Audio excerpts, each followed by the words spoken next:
Head Note A. Dishonour of cheque. Offence by company. Liability of directors. Check signed by the managing director and not by any of the appellants who are alleged to be directors.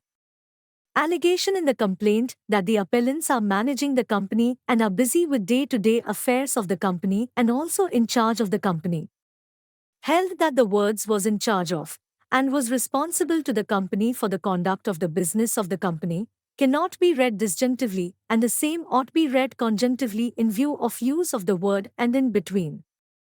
Merely because somebody is managing the affairs of the company, per se, he does not become in charge of the conduct of the business of the company or the person responsible for the company for the conduct of the business of the company.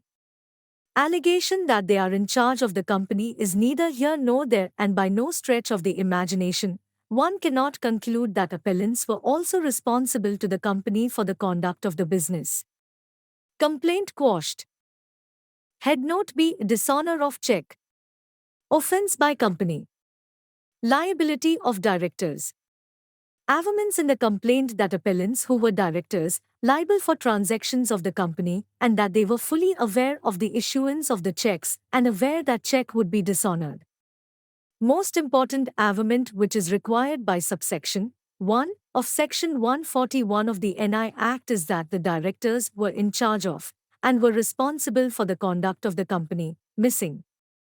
Appellants are neither the signatories to the cheques nor are whole-time directors. Statutory notice was admittedly not served to the accused. Complaint quashed. Head Note C. Dishonour of cheque.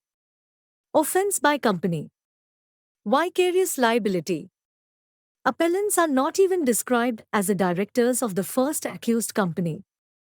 Averments in terms of Section 141(1) of the NI Act are not found at all in the entire complaint qua the appellants.